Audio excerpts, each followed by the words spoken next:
வணக்கம் நண்பர்களே. இந்த வீடியோவில் இந்த வருஷம் 6ஆம் வகுப்பு ஆங்கில பாட புத்தகத்திலே புதிதாக கொடுக்கப்பட்டிருக்கின்ற ஒரு சப்ளிமெண்ட்ரி ஸ்டோன் சூப் அப்படிங்கிறது தான் பார்க்க போகிறோம். கல் சூப்பு. இந்த கதையினுடைய தீம் என்ன அப்படின்னு சொன்னால், ஒருவருக்கொருவர் தங்களிடம் இருப்பதை கொடுத்து உதவ வேண்டும் என்பதுதான் இந்த கதையினுடைய தீம். வாங்க நேரடியாகவே கதைக்குள்ளாக போவோம்.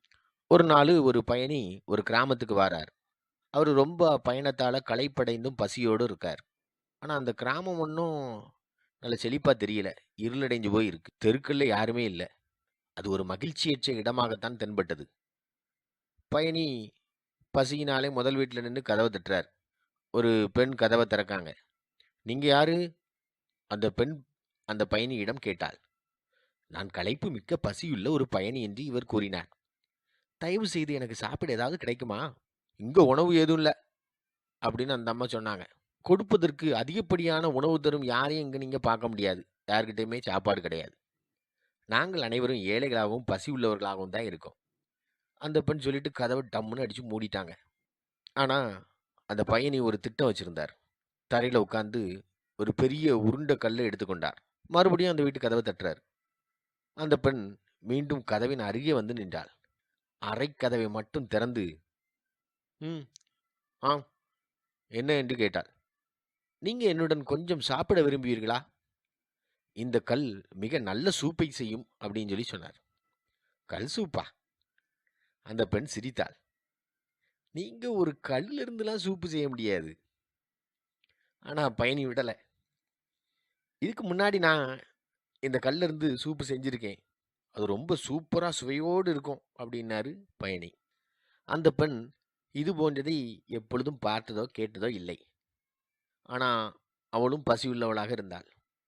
"சரி வாங்க" அப்படின்னு சொல்லி அவரை உள்ளே விட்டாள். அதன் பின் அவள் தீ மூட்டினாள். ஒரு பானையில தண்ணீர் வைத்தாள்.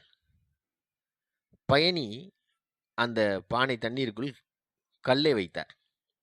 தண்ணீர் கொதித்தது. இப்ப அவரு ஒரு கரண்டி சூடான திரவத்தை எடுத்து உறிஞ்சுகிறார்.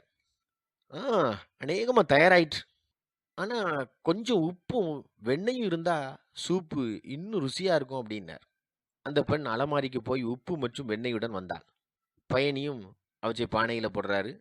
கொஞ்ச நேரம் கழித்து அந்த பெண்ணுடைய கணவர் வீட்டுக்கு வர்றாரு. அவருடைய கையில ஒரு பையில வெங்காயமும், உருளைக்கிழங்கும் இருக்கு. "நீங்க என்ன தயாரிக்கீங்க?" அப்படின்னு அந்த மனுஷன் அவருடைய மனைவியினிடத்தில கேட்டார். "கல் சூப்பு" என்று அந்த பெண்ணும் பயணியும் பதிலளித்தனர். "ம், அது சாத்தியமே கிடையாது. அது எப்படி முடியும் கல்ல இருந்து சூப்பு செய்ய?" அப்படின்னு கணவர் கேட்டார். பயணி ஒரு கரண்டி சூப் எடுத்து இப்ப சுவைச்சு பார்த்துட்டு, "ஆ, இது அநேகமா முடிஞ்சிட்டு எல்லா வேலையும்" அப்படிங்கிறார். "ஆனா வெங்காயமும், உருளைக்கிழங்கும் நம்ம கூட கொஞ்சம் போட்டோம்னா இன்னும் டேஸ்ட் நல்லா இருக்குமே." இப்படி சொன்ன உடனே அந்த பெண்ணினுடைய கணவர், "சரி, சரி செய்யலாம்" அப்படின்னு சொல்லி சம்மதிக்கிறார். அவர்கள் வெங்காயத்தையும், உருளைக்கிழங்கையும் கழுவி, நறுக்கி பானையில போடுறாங்க. விரைவில் சூப்பினுடைய வாசனை வீட்டிற்கு வெளியே ஜன்னல்கள் வழியாக தெருவில் பரவியது. ஒரு பக்கத்து வீட்டுக்காரு வாசனையை தொடர்ந்து வீட்டுக்கு வராரு மோப்பம் பிடிச்சுக்கிட்டே. அங்கே அவர்கள் கல் சூப்பை பற்றி பேசுவதை கேட்டார். "கல் சூப்பு இப்போ தயாராகி விட்டதா?" என்று அந்த பெண்ணும் அவள் கணவனும் புதிதாக வந்த பயணியிடம் பேசுவதை பார்க்கிறார். "ஆமா, ஆனா கொஞ்சம் கேரட்டும் பீன்ஸும் நம்ம கிட்ட இருந்தா இன்னும் சூப்பு சூப்பரா இருக்கும்" அப்படின்னாரு பயணி. இதையெல்லாம் ஜன்னல் வழியாக கவனித்துக் கொண்டிருந்தாங்க பக்கத்து வீட்டுக்காரு. "என்னிடம் கொஞ்சம் உள்ளது, என்னிடம் கொஞ்சம் உள்ளது" என்று கத்தினார். கல் சூப்பை சுவைக்க விரும்பிய பக்கத்து வீட்டுக்காரர் கேரட் பீன்ஸுடன் திரும்ப வந்தார். அவற்றை அவர் பானையில் போட்டார். ஒரு பயணி ஒற்றைக்கல்லினால் சூப்பு செய்கின்றார் என்ற செய்தி கிராமத்தவர் பலரை வீடுகளுக்கு வெளியே வர வைத்தது. அந்த வீட்டுக்கு வெளியே எல்லாரும் வராங்க. அவர்கள் சுவைமிக்க வாசனையை பின்தொடர்ந்து வந்திருந்தனர். "கல் சூப்பு இப்போது தயாராகி விட்டதா?" கிராமவாசிகள் வந்து கேட்கிறார்கள். பயணி சொன்னாரு, "ஆமா, ஆமா. ஆனா இந்த கல் சூப்பு கூட கோழிக்கறிய சேர்த்தா எவ்வளவு டேஸ்ட்டா இருக்கும் தெரியுமா? அது எனக்கு இன்னும் என் நாக்கிலே இருக்கு, ஞாபகம் இருக்கு" அப்படிங்கார். உடனே அங்க இருந்த விவசாயி ஒருத்தர், "என்கிட்ட கோழிக்கறி இருக்கு, என்கிட்ட கோழிக்கறி இருக்கு" அப்படின்னார். அந்த விவசாயி திரும்ப வந்து கோழிக்கறி துண்டுகளை பானையில் போட்டார். சூப்பை கொதிக்க வைத்த பிறகு பயணி அதை சுவைக்க கரண்டியை மேலே தூக்கினார். சுவைச்சு பார்த்துட்டு, "கச்சிதம், சூப்பர்" அப்படின்னு வியந்தார். அதுக்கு பிறகு அவரு ஒவ்வொரு கிராமவாசிக்கும் ஒரு கிண்ணத்துல சூப்ப ஊத்தி பரிமாறுறார். அவரு தயாரிச்சு வச்சிருந்த சூப்பினுடைய அளவை பார்த்து கிராமவாசிகள்லாம் கூச்சலிட்டனர். "இது ஒரு மந்திரம், இது ஒரு மேஜிக், மேஜிக்" அப்படின்னு சொல்லி கூச்சலிட்டனர். இன்னொரு கிராமவாசி சொன்னாரு, "செம்மையா இருக்கு. டேஸ்ட்டு அள்ளுது" அப்படின்னு சொல்லி கத்துறாரு.